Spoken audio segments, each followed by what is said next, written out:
Hapalops and Megalonyx. My cat bumped my microphone. I'm going to take that again. Hapalops and Megalonyx. So I laughed when I said it. Hapalops and Megalonyx. They are funny words. It's like heffalumps and woozles.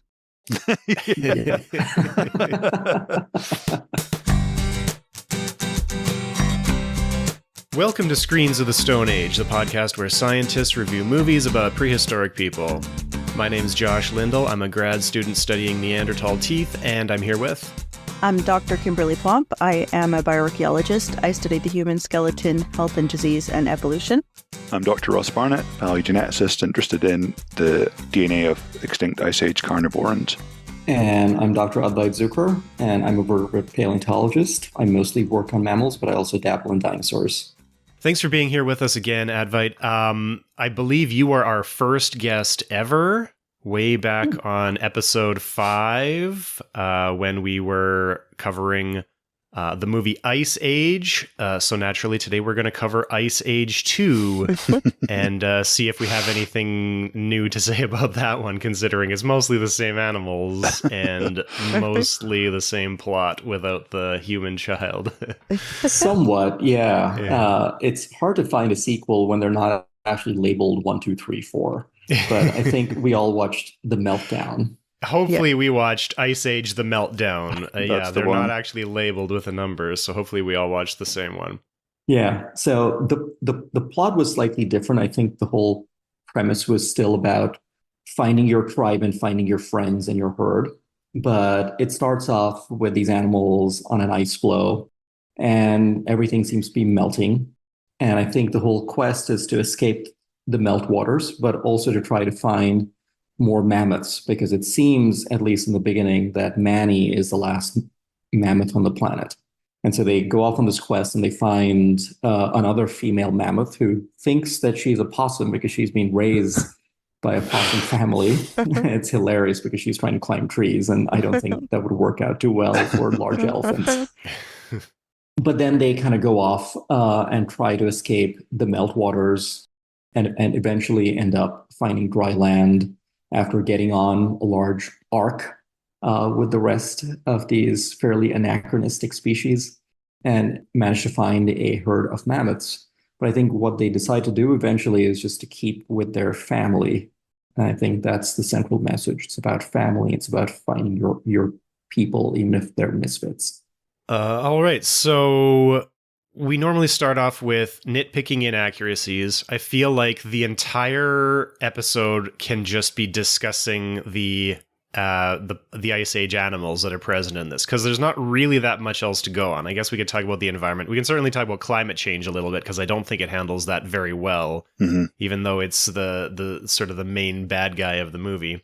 But do we want to just run off a list of all the animals that we saw? And because pretty much everything is based on a real life animal. There's nothing that's really made up, right?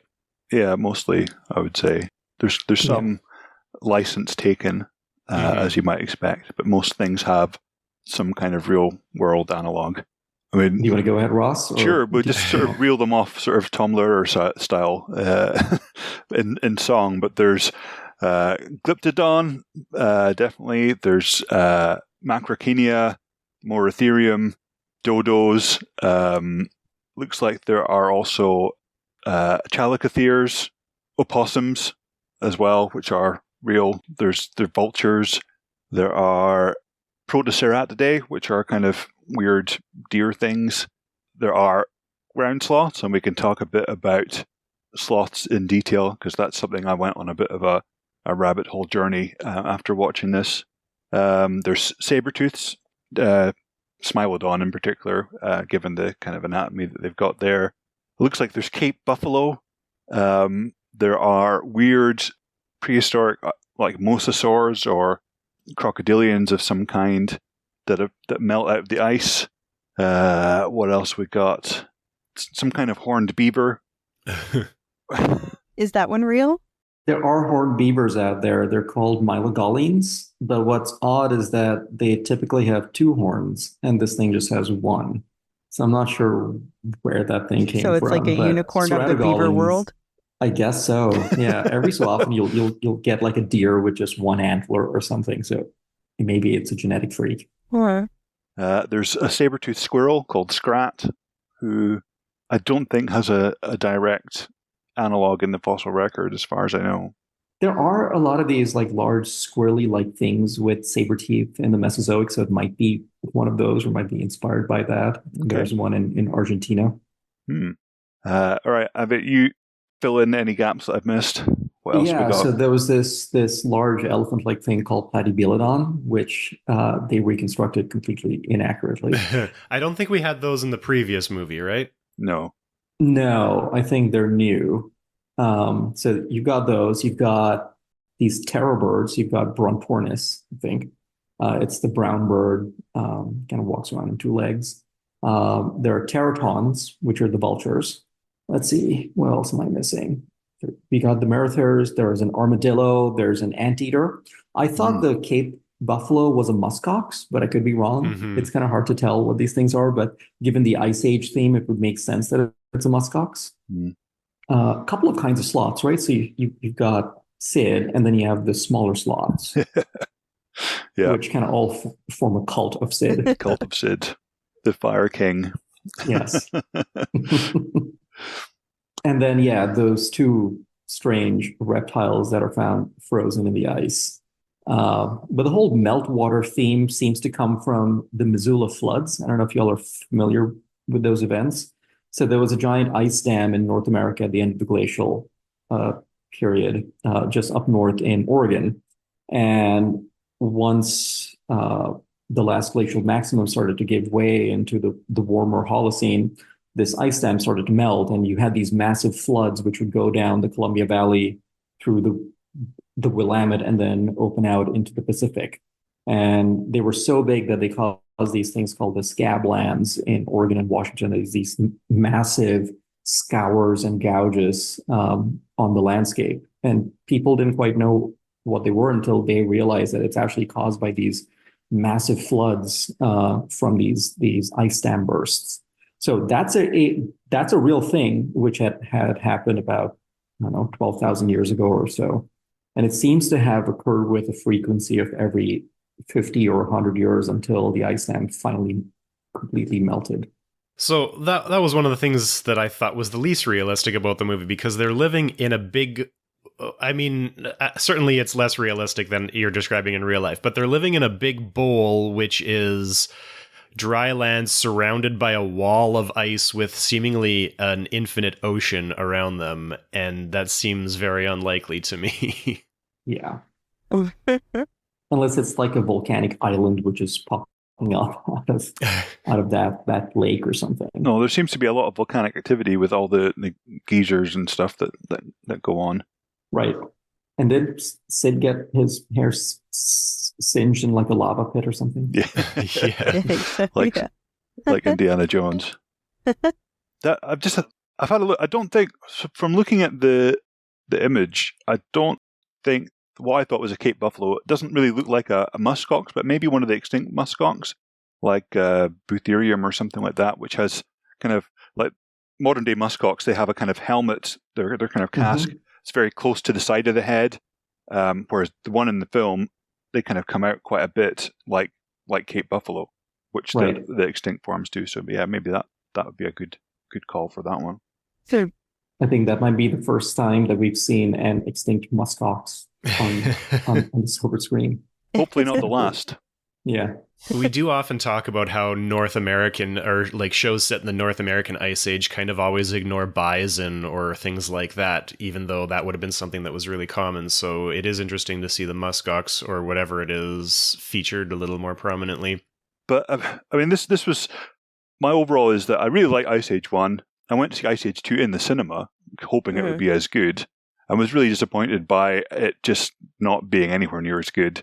And I forgave the first one mostly for its mixing up of biogeography, timelines, everything, essentially having sort of, dinosaurs in with mammoths and, light up turns in with more Ethereum and all these kind of weird, just like, it's all the past. We can just put it all together.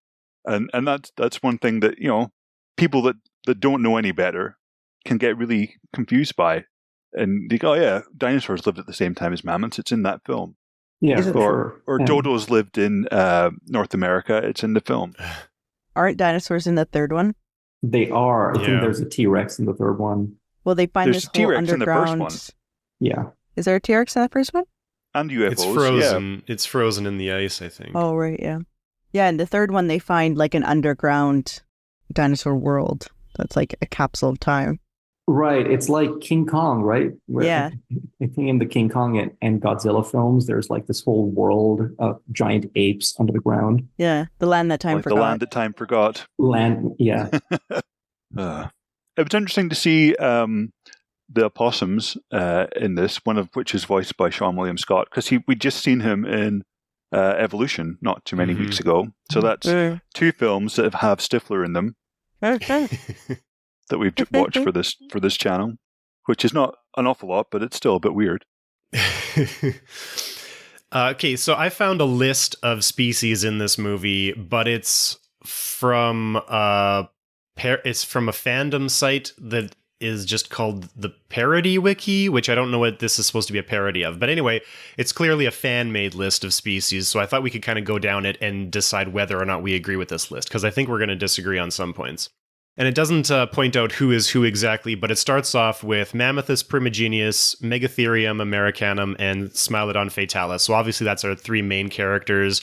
Ross is shaking his head. Yeah. I think you're shaking your head at Megatherium americanum. Yeah, so this is the rabbit hole that I ventured around. So Sid the Sloth, he's medium-sized for a sloth. He's not enormous. He's obviously fully grown, but he has, as clearest defining feature is he has 3 fingers and a thumb claw. So he's got, at minimum, he's got 4 phalanges, 4 fingers. Now, the problem is I went through trying to find images and information about the hand structure of extinct sloths, and it was pretty tricky, I'll put it that way. But size-wise, he fits Megalonyx, which is a very common, widespread, mid-sized ground sloth found from Alaska down to sort of Mesoamerica. But Megalonyx has 4 fingers and a thumb, so it can't be that. Also, size-wise, he kind of fits Nothrotheriops, which is another kind of mid-sized North American ground sloth. But they, weirdly, only have 2 fingers and possibly a thumb. So, weirdly in the sloths, finger size is not something that is constant among the family. It's not even constant in the genus. So, for instance, I was quite shocked to find that Eremotherium, which is one of the biggest genera of ground sloths, these guys were super big. Some of the species have, like Eremotherium loriardi has 2 fingers and a thumb, whereas Eremotherium eomigrans has 4 fingers and a thumb. So, that's crazy. That's like, if, let's think, a dog or a wolf had 4 fingers and a coyote had 2 fingers. That would be really weird, I think. Anyway, the ones I found that did fit were Megatherium is right in terms of finger size. So they have Megatherium americanum has 3 fingers and a thumb, so that fits with Sid, but it's just much too big. Megatherium is almost as big as Eremotherium. So we're talking kind of, elephant to giraffe size, which is definitely not what Sid is. Holy cow. But, yeah. The one species that does fit is Paramylodon, that I've been able to figure out. So Paramylodon has 3 fingers and a thumb. It's mid-size. It's found in the Americas. But yeah, it does. I don't know. Unless it has any better information than me, that's where I got stuck. Paramylodon. That sounds reasonable to me. Okay. It's a mid-sized sloth, but paramylodons do get large. They got to be about the size of a cow or larger. Okay. It's pretty diminutive compared to all of those. Cool. So in terms of size, I think you're right that it's about the size of Nothrotheriops, which were about the size of black bears or people. So not terribly large, but you have the problem with the digits then. Yeah. So that was frustrating. Well, okay, so based on context, they have woolly mammoth, Megatherium, and Smilodon right at the beginning. So I think they're calling Sid the Megatherium, but they do have a few other sloths later on this list, including Hapalops and Megalonyx. I know you mentioned Megalonyx. Did you mention Hapalops? No. Haplops, I think, is the dwarf sloth because haplops are only like 3 feet long, so they might be the cult of Sid sloth. I'm not sure what the list means here because I didn't think I saw any sloths other than Sid and the female equivalent, and then the small ones. So was there a third kind of sloth actually in the movie that anybody noticed? No, but there might be one that's just like in the crowd that we wouldn't notice, right? Mm-hmm. Yeah. Maybe. I'm just going to say this is not a perfect definitive list. Following that, we have Chronopio, which is supposed to be Scrat, except that on our last episode, we called Scrat where did I have this open? Pseudotherium argentinus. So what do we think about that? I think they both fit the description. I don't think Scrat's like a real thing, and they're both from the Mesozoic, I think. Yeah, as we talked about last time, when they made the movie, Scrat was just a fictional saber-toothed squirrel, but then they later found things that looked kind of like a saber-toothed rodent, and so they sort of retconned it. So Scrat is obviously not supposed to be based on anything in 2006 when this was made, but we can find things that kind of fit. Yeah, shoehorn it in. I would say that I think our identification is better. Like Chronopio, just looking at the skull outline, it doesn't look very Scrat-like, whereas Pseudotherium does. That kind of long, thin, with the two saber tooths right at the edge of the upper jaw. That sort of looks quite a lot like Pseudotherium to me. Yeah, I can buy that. So we will say Scrat is Pseudotherium. Next on the list, we have Alphadon. I think that is supposed to be the possums. Yeah, alphadons are these things called metatherians. It's a larger group that marsupials belong to.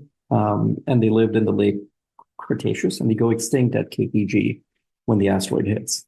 So, again, a very anachronistic species here. Yeah. And I mean, but it could be that. The was it Crash and Eddie, the guys in the film, they look just like modern North American opossums, don't they? They play dead like North American opossums. I discovered recently, interesting fact is that the North American guys are called opossums, whereas the Australian guys are possums. And although they're both marsupials, they're very different in terms of their ancestry. So don't call the North American ones possums. They do call them possums in the movie, and I think we settled last time that despite the global mix of animals, we're probably looking at North America for the setting of these movies, right? Yeah. Seems plausible. There's a bunch of things here that are only found in the Americas, things like Symbiospherus, which is a proto-scaratid from the Miocene. It's a strange deer-like thing with the horn coming off of its snout and antler-like things. And the glyptodonts and the sloths. Yeah, which are only in the Americas. Anteater as well, I guess. Yeah.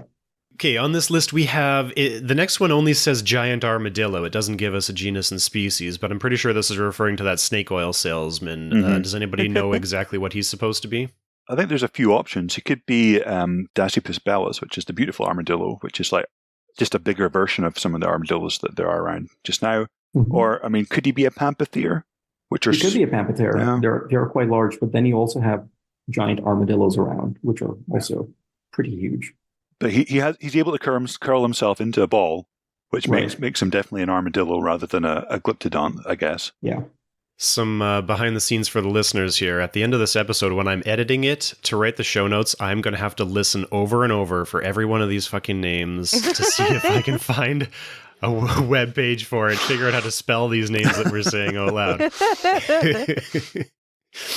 I kind of try and Google them when I can, but then some of them, like, I'm not going to try and spell that. Yeah, if you want a pamphithere, look up Holmesina. Okay. And you get a bunch of those down here in Florida. So everybody check out the show notes because I'm going to have a link to hopefully every single animal we talk about, because I know this is a podcast and you can't see what any of these are. This isn't necessarily the best medium for discussing all these different species that you've never heard of before. Everyone's heard of Holmesina. What are you talking about, Josh? I don't know. To make the listener feel better, I haven't heard of most of these either. So Okay, on the list we have next aardvark, which gives the genus and species name Oryctus afer. That's probably just the modern version, I guess. Yeah, that's the I don't think that's African an aardvark. aardvark, though. I think it's an anteater in the film, which is what they're calling an aardvark. Because Yeah. if you look at the coloration, it looks way more like an anteater than And the aardvark. tail as well. It looks very Yeah. much like anteater. One of the goofs that you can find written about this movie when you're looking for that kind of thing is that the anteater is depicted as having a mouth underneath its snout with the nose at the tip, but anteaters have a tiny little mouth at the tip of their snout. So I think what happens is the anteater has its nose in the water, but it's breathing through its mouth in the air or something like that. But anteaters that have that long, tiny snout and the mouth is only at the end of it. They don't have a large mouth underneath because they only need a small mouth for eating ants. Okay, the next two on the list are the two sea creatures that come out of the ice when the ice melts. They have character names, even though they're never spoken in the movie. They're named Cretaceous and Maelstrom. Huh. I don't think anybody speaks those in the movie, right? no. No. There's a lot of discussion online about what these two guys are, but generally, most sources say that Cretaceous, this is the fishy one with the sail on its back, but also the front legs with claws. They generally say it's some sort of an ichthyosaur. This list calls it a Symbospondylus. And I think we're all going to object to that thing being called an ichthyosaur, right? Yeah. Well, yeah, because ichthyosaurs didn't have hands. Yeah. They had flippers. What this thing probably is, if you're just going by the morphology, right? So it's got this long snout, it's got hands and paddles. Is this thing called Huphosuchus, Huphosuchus, and it's sort of like an ichthyosaur, but not quite. And they lived in China, but Huphosuchus was a filter feeder. Huh. That's very interesting. I haven't seen that one suggested. Most of the sources online that object to it being called an ichthyosaur are calling it Metriorhynchus, which is a crocodiliform. Yeah. This Huphosuchus looks like it's got longer front limbs and very diminutive back limbs, which is close to what the one shows in the movie. So that's pretty cool. Yeah. Neither of them have a sail on their back, though, like a Spinosaurus kind of a sail, which is what it shows in the movie. One of them also seems to have very gharial-like features, which would suggest that it's a fish eater. That long kind of thin snout. It wouldn't be able to eat a mammoth or a sloth. No.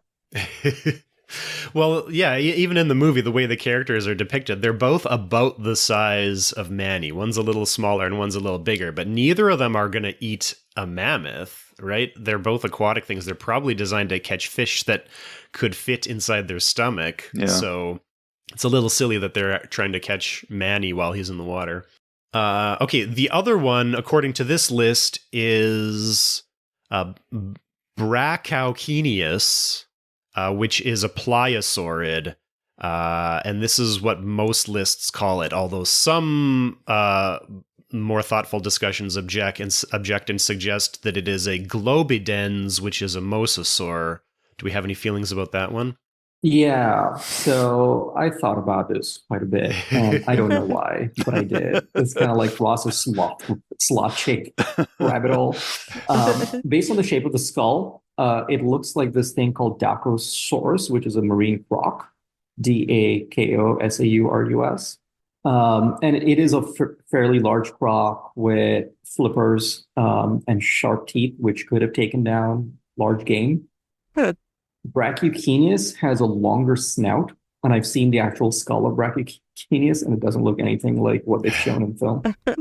Interesting. So according to Wikipedia, Dacosaurus is in the family Metriorhynchidae, which is what most people are calling the other one with the long skinny snout. So that's pretty interesting.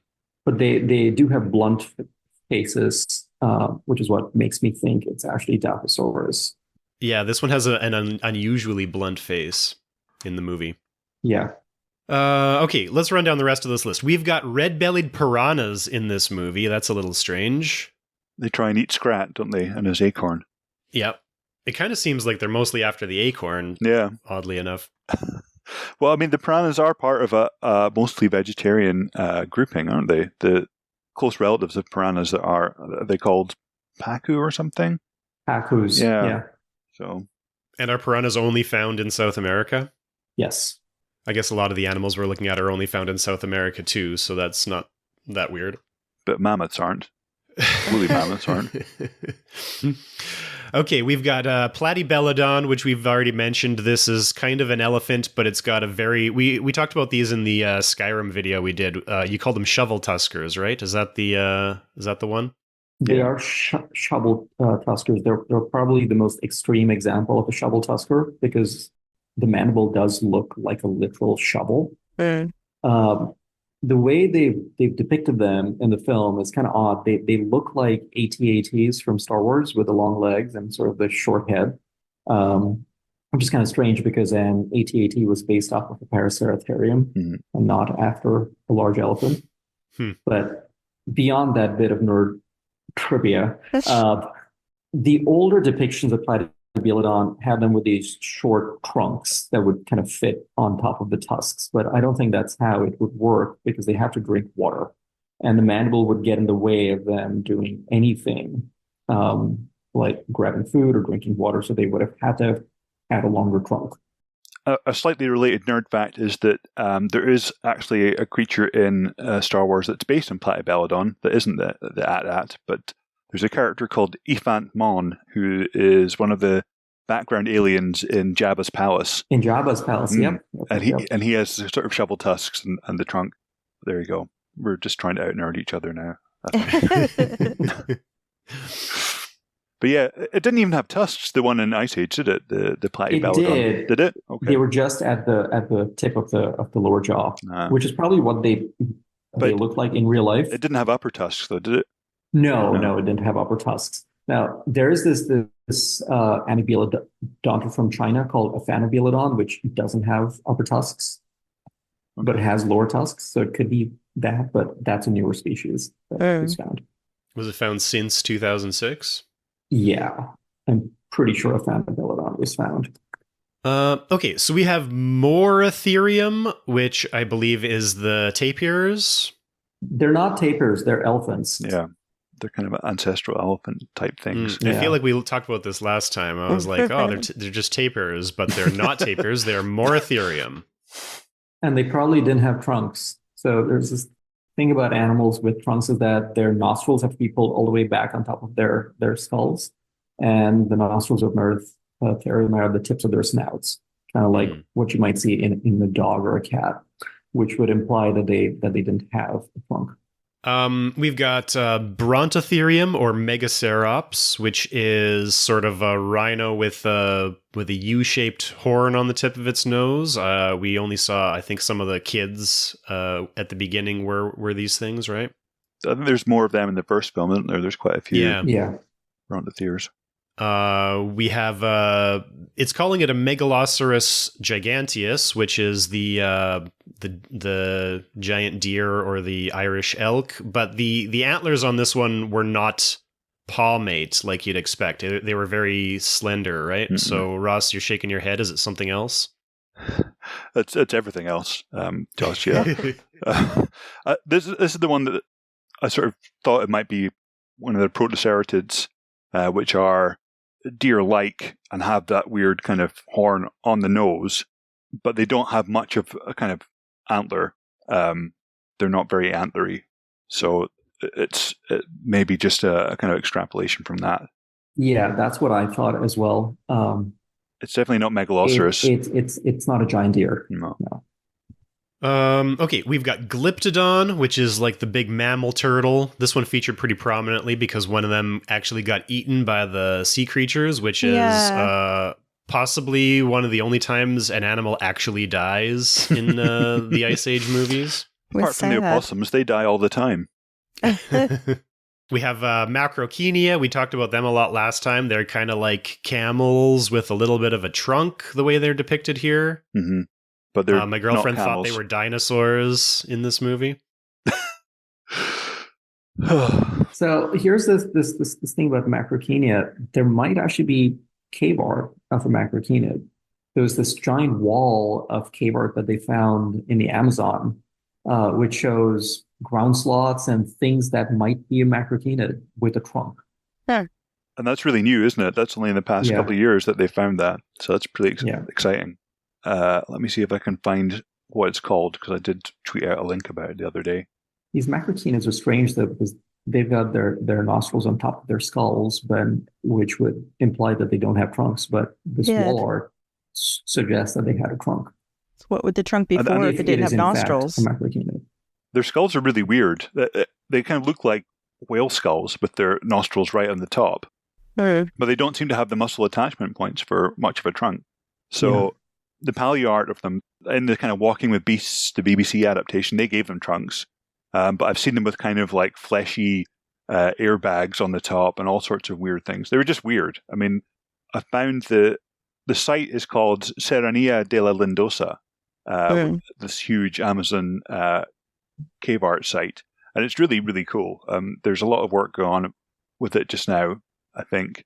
But if it can be dated properly, then not just macrocenia and giant sloths, but also native horses. So like some of the extinct forms of horse that lived in the Americas, like Hippidian, perhaps, or Equus neogaeus, things like that. There's all sorts of really interesting art on here. And we don't have the kind of, or if we did have, it hasn't survived, the art that we were lucky enough with in the old world, like in Africa, Asia, Europe, of extinct species. There's quite a lot of art. But the Americas, there's like a couple of bits of portable art that have been found, but no kind of rock art. It's really exciting. I think there's also a hunting scene here on this cave wall, right? Where they're trying to hunt the ground sloth. Yeah. So the one, there's like, it's shown beside, it's one of the enormous sloths, so it must be like Erymatherium or Megatherium with young beside a whole bunch of people that are kind of, they're not petting it, put it that way. Next on the list, we have Teratorinus, which I believe is the vultures. Yeah. We have Chalicotherium, which it's prominently featured farting into a log for some reason. That thing was pretty interesting to me. I don't know anything about that. Can you tell me about that thing? Yeah, so those things are related to horses and rhinos. It sort of looks like the strange love child of a ground sloth and a gorilla and a horse. They've got these long, horsey snouts. And they were actually quite common in the Americas, and I'm not sure, and in Africa and China as well. And they persist all the way to the Middle Pleistocene in China, which is quite interesting. But some of them walked on their knuckles. Some of them walked just on their hands. But they had claws, and they could like pull their claws back and kind of walk on their palms. Yeah. Fairly strange animal.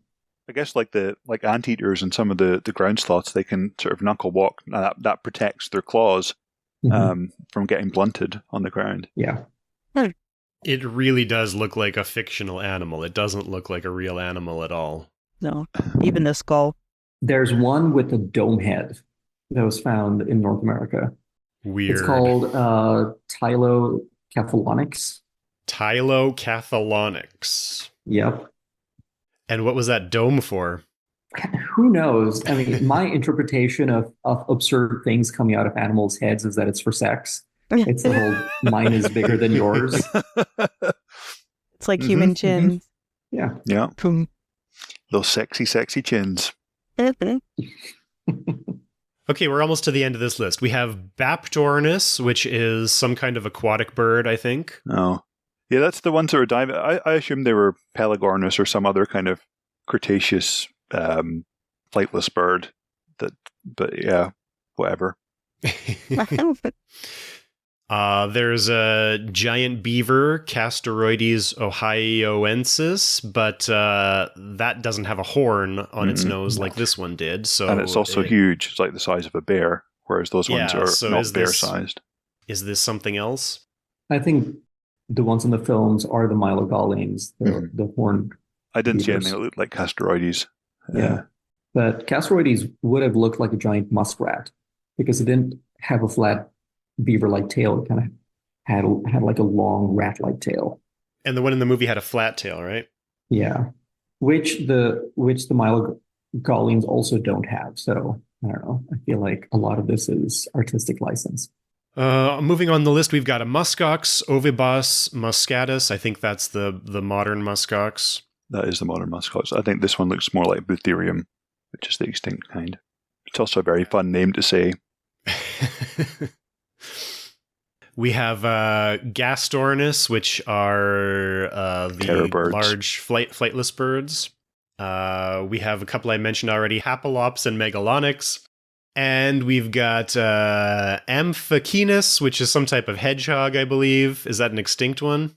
I think it is, but there are lots of modern hedgehogs, so it could be anything. There's a dung beetle, Scarabaeus zambizianus, which I guess is probably the extant one.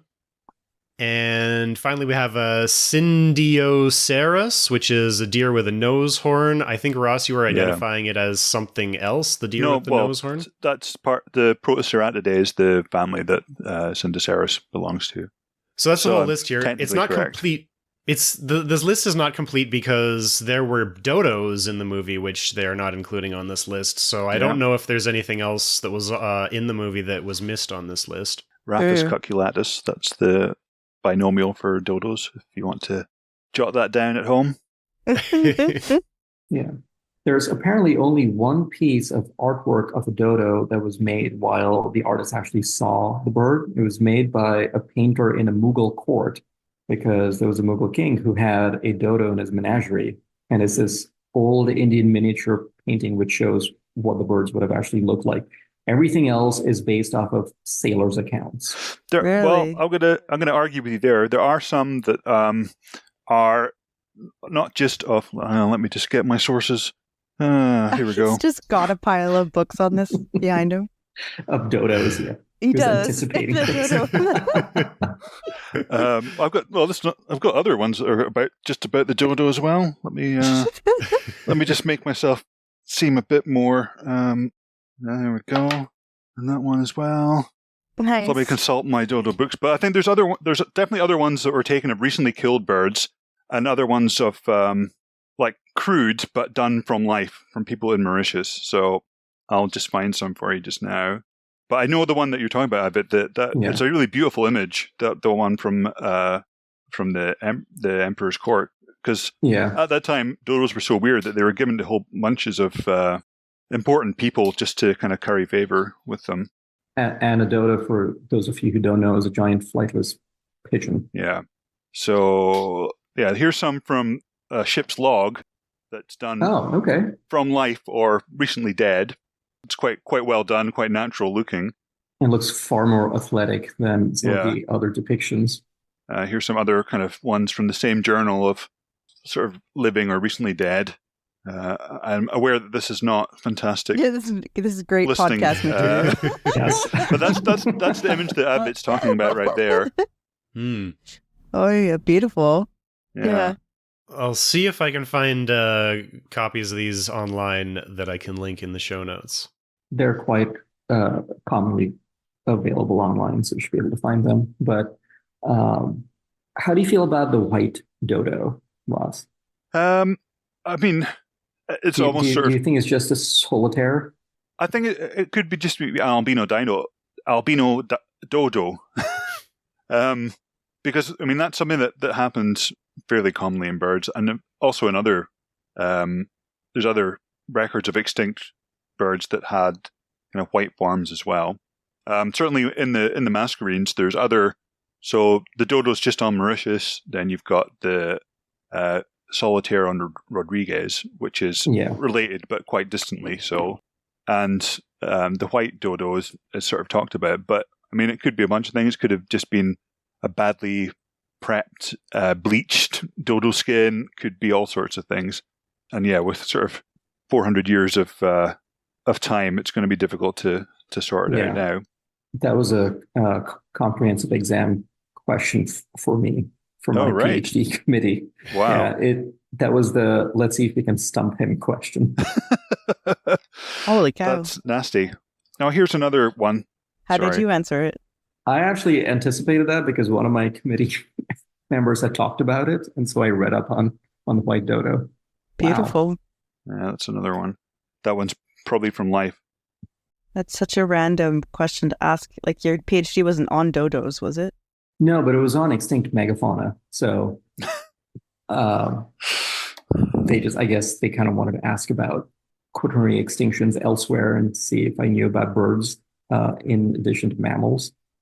That's pretty tough. I mean, Yeah, but you don't have to be an expert on everything to get your PhD. Yeah. You just have to have done a good dissertation. Right. Yeah. Well, that was the qualifying exam question. That wasn't in final PhD defense or anything. It was mostly a fun question at the end of the quals where they're just trying to poke at you and see how far you can go.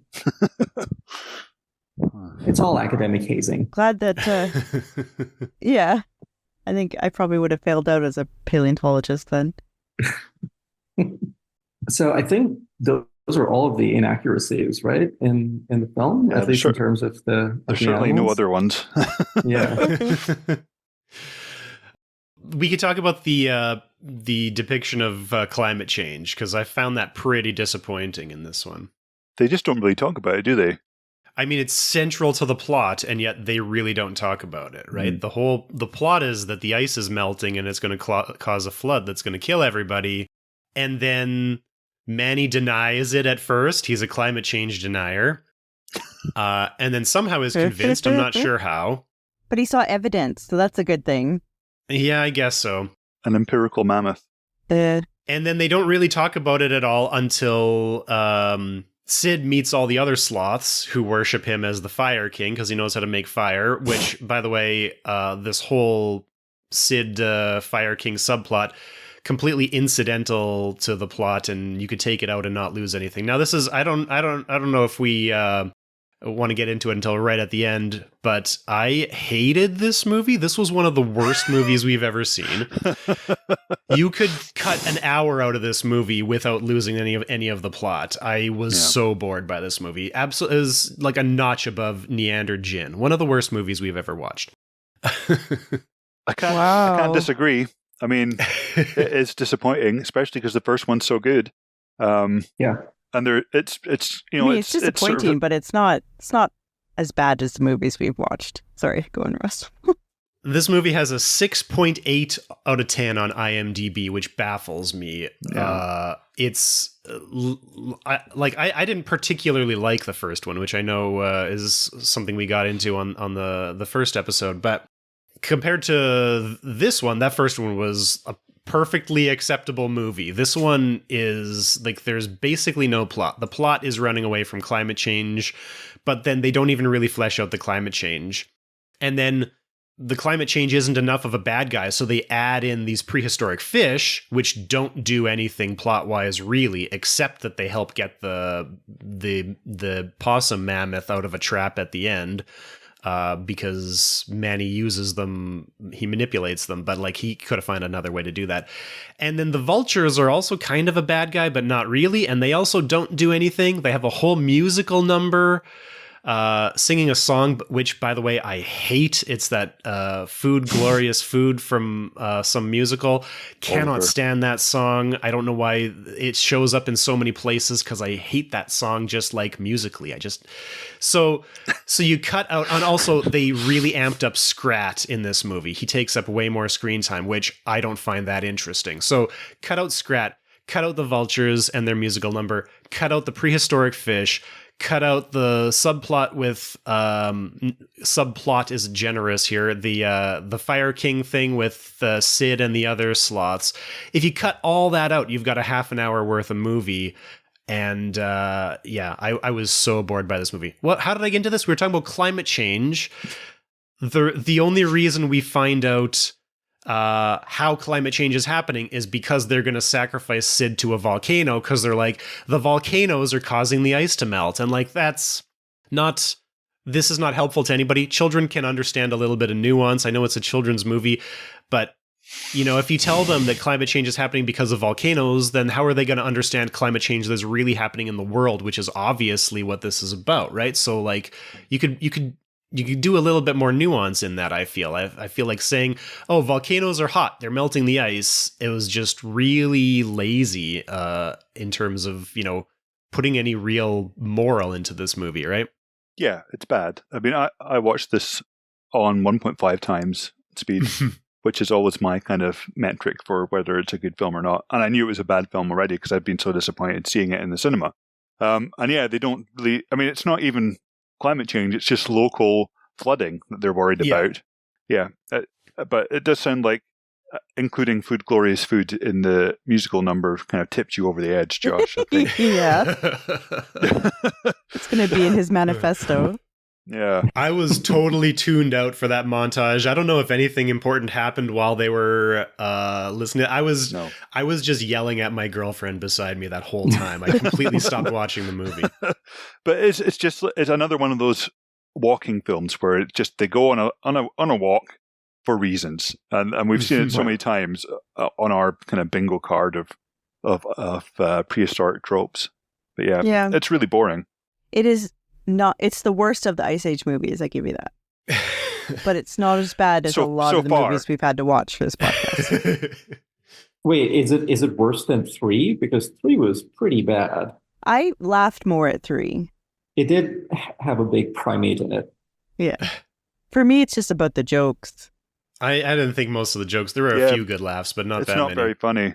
The Ice Age 2 just doesn't have Ice Age 2 isn't. There's a couple of good ones.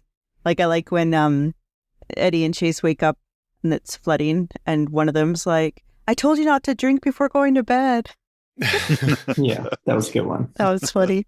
The other thing is at the end, the plot and the climate change message is totally undercut because like throughout the whole movie, we're like, you're in a bowl, an ice bowl, and it's going to flood and you have to get to a boat. And I'm like, okay, great. What's going to happen at the end of this? The bowl is going to flood and then they're going to be in the middle of a vast ocean with no land. So how are they going to get out of that? So they get to the boat, the flood happens, all the animals are on the boat, which is a absurdly large tree bark. I was going to try and do some math, but I ran out of time to try and figure out if this tree was even remotely biologically possible. I don't think so. I think it's possible in Tolkien's universe. Yeah, it's a tree large enough to hold all of the megafauna in the entire valley, right? Noah's Ark. So they get on the tree, the flood happens, the tree floats in the water for a bit, but then the ice cracks and the water drains out immediately, and then they go back to the land they were already on. And like, that's not how climate change is going to work because it's going to be a permanent change that we have to adapt to. The movie totally undercuts that climate change message, but also the thread of the entire movie, because I thought they were in a bowl that was going to flood, but apparently there's only an ocean on one side, and I guess the whole thing slopes downhill or something, and so that it can just drain through and out the other side, and I guess that entire ocean drained directly through their valley out the other side and then was totally gone. Like, it like destroyed the stakes. The stakes of the movie were huge all the way through until at the end when they're just gone. And so, I mean, like I said, I really hated this movie. in a way, though, that kind of, to my mind, makes it more realistic. What they've done is they're sort of downplaying the threat, and then they're watching it kind of just move on to be somebody else's problem. That strikes me as quite realistic. In terms of the way climate change is actually being approached. Yeah. Ignore it and then hope that it'll siphon off and become somebody else's problem. That's the economic solution, right? Well, yeah. Future people will be wealthier and more equipped to deal with the problems. So absolutely, and it's scrap the capitalists pursuing grafting to get more nuts that actually solves the problem. Oh, okay. There's so many problems with this movie that we didn't even discuss because they're not even worth mentioning. But now that you mentioned capitalism, the snake oil salesman is selling snorkels at the beginning Yeah. to say, for what? What are they paying for these snorkels with? They don't have a money economy. What is he selling? Why? How can he be selling something? Animals don't have money. That's not a dress. No. What was he even doing? Gosh, I'm sorry, man. I think Food Glorious Food has really Yeah. it's done a number on you. Animals can't talk. They're bartering in English, Josh. Yeah. I mean, what do you want? He was not as animals angry. can't talk. This is a thing we see in all these movies, is all the good animals can talk. Why can't the Cretaceous and Jurassic sea monsters talk? They don't have words. Why can't they talk? Even Diego, the former predator, could talk. But why can't the bad guy animals talk? That's something we see in a lot of these animated movies, though. Maybe they just don't want Because to. they've been imprisoned in ice when language was invented. That's why. We've watched some horrible movies chosen by Josh, and he's just always like, "Oh, yeah, it was not good." And then Ice Age 2, he just rages. Something breaks. Yeah. It's like a dam burst. The vitriol is coming out. Yeah. There are very few movies that we've watched that I would rank below this one. Neander Jin is worse. I mean, there's a lot of the old, between the 60s and the 80s, which are just sort of a meandering quest, like this one also is, right?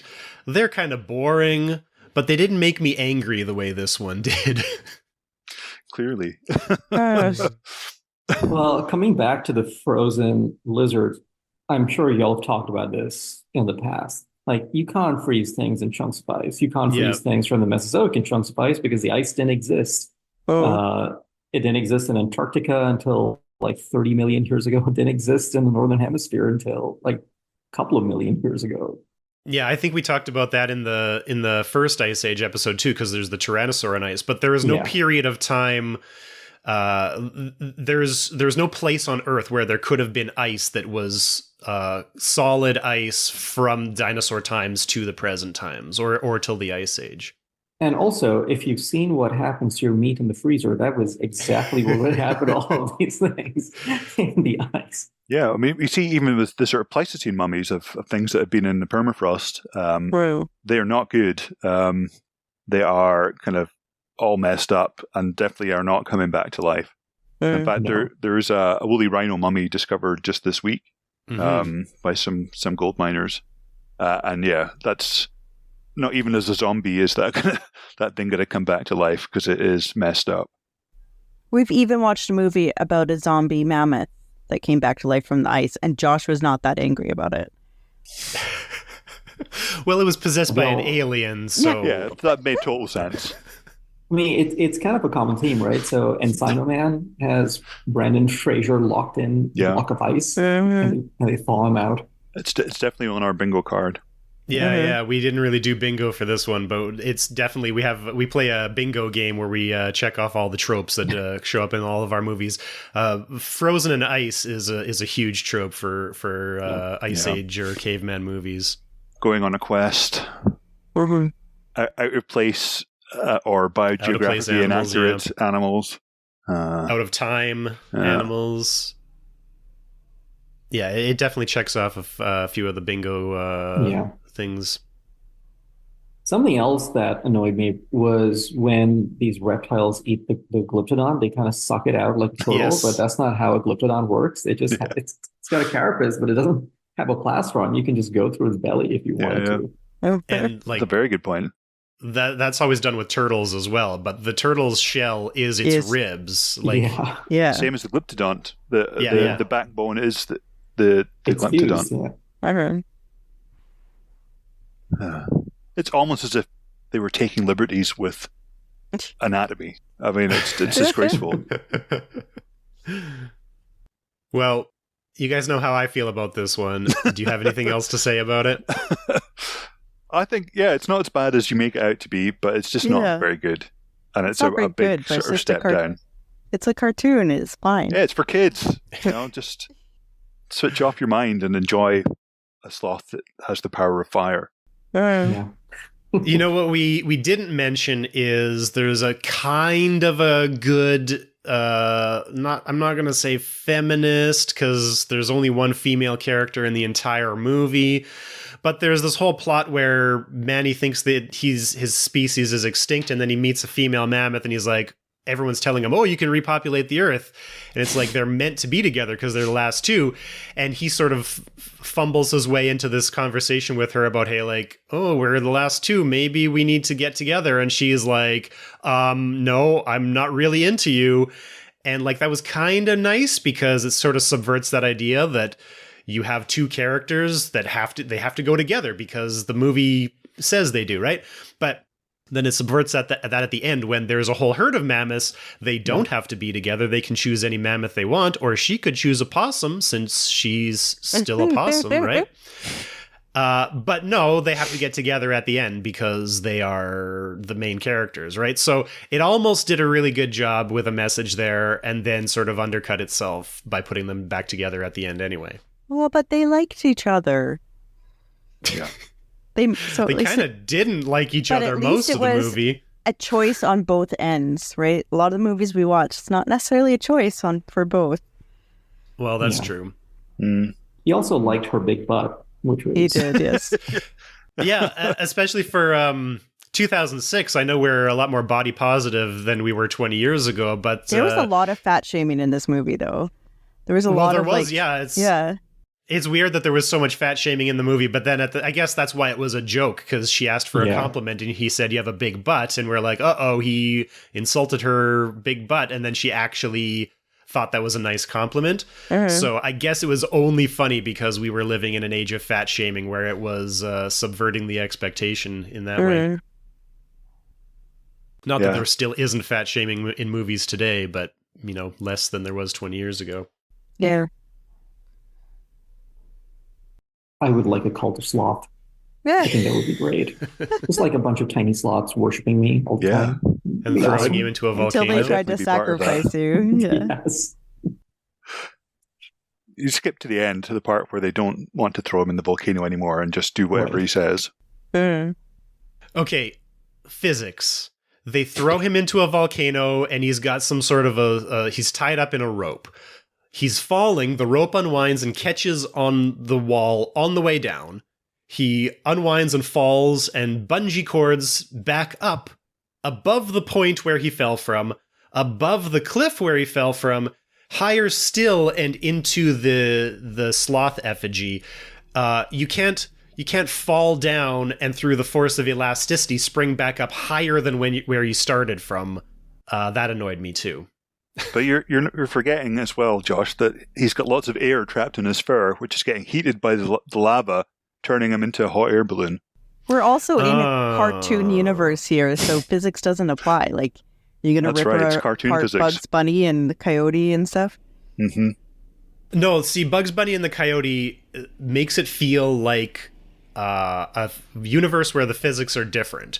This movie doesn't tell us that the physics are different, except when it wants us to laugh at a Bugs Bunny style joke, which is why I can't suspend my disbelief for it. There are very clear-cut rules about where and when I can suspend my disbelief, and this movie breaks them. Right from the beginning, Scrat does not obey the laws of physics. When he is falling off the cliffs, he's very clearly suspended in midair until he realizes he's suspended in midair, and then he falls. Which is a law in cartoon world, right? Yeah. So it's a cartoon. Yeah. Scrat is a universe set outside of the central universe of the movie. He exists in a bubble of cartoon physics outside of the movie. Well, maybe he was around and affecting Sid when he was getting thrown into the volcano. Have you all seen Space Jam? Because Michael Jordan defies the laws of elasticity and physics and that, and he's in the normal world. He just has to listen to bugs. It must be that cartoon bubble. He's just affected by the kind of reality distortion field that's around these other characters. Okay, I'm giving this movie a 2 out of 10. What are our other ratings for this movie? Say 6. I'd go 4. I'd go 4 as well. I think there's a lot of missed opportunities in the movie, but I like to see these animals. I like that they're weird mammals that are on screen, which normally don't get screen time. It is nice that they use lots of real animals. That is the one bonus to these Ice Age movies, is that they're, a little bit of artistic license with some extra nose horns here and there, but overall, mostly real animals, which, it's not like kids can really learn that much because they don't use the species names or anything. So you have to do our work here and go through all these one at a time and have degrees in paleontology to figure out. But still, it is nice to see them compared to something like the Crudes, which really upset Ross because all the animals were entirely fictional, which was not necessary. They could have very easily used real animals that were more interesting than the fictional ones they created. Yeah. But again, you could have done this with actual late Pleistocene animals from North America, and there's a whole menagerie of them that would have fit all of these categories. You could have had tapirs instead of merothers. There are 7 kinds of elephants in North America in the late Pleistocene. Yeah. So lots of things that you can put in. There's a stag moose, so you don't have to use a megaloceros. Mm-hmm. Totally. Yeah, it could have. That's what I think was better about the first one, is that it seemed to have more of a sense of place. There were kind of anachronisms, but they weren't so kind of obvious and noticeable. And there's no humans in this film as well, which also feels a bit weird. Mm-hmm. I don't think there are humans in any of the other Ice Age films. The first one, Any of the later ones. They found a baby. Yeah, in the first one, but not in the others. Yeah. But I thought that was the most fun part about Ice Age 1, is that there's a person and who's trying to interact with these animals. Mm-hmm. It's all about the peopling of the new world. Yeah. Well, Advait, do you have anything you want to plug here? Social media? Any projects you're working on that you want to tell people about? Well, I got a new job, so I guess I could plug that. I'm now the assistant curator of vertebrate paleontology at the Florida Museum of Natural History. I started in July. I'm super excited to start to build a lab, to manage my collection, and to keep working on these great extinct megafauna, especially from the southeast. We've got this great site out here in Florida called the Montbrook site, which is an elephant graveyard. I think they pulled out something like 300,000 fossils out of the site, which includes things like gomphotheres and rhinos and horses, lots of fish, crocs, alligators, things like that. And the site keeps on giving. And we have an active volunteer program here from later on in the autumn all the way through the spring until it starts to rain. So if any of y'all are in Gainesville in Florida and if you want to volunteer, come on by the Montbrook site. I don't think I've ever wanted to go to Gainesville before now, but yeah, I want to do that.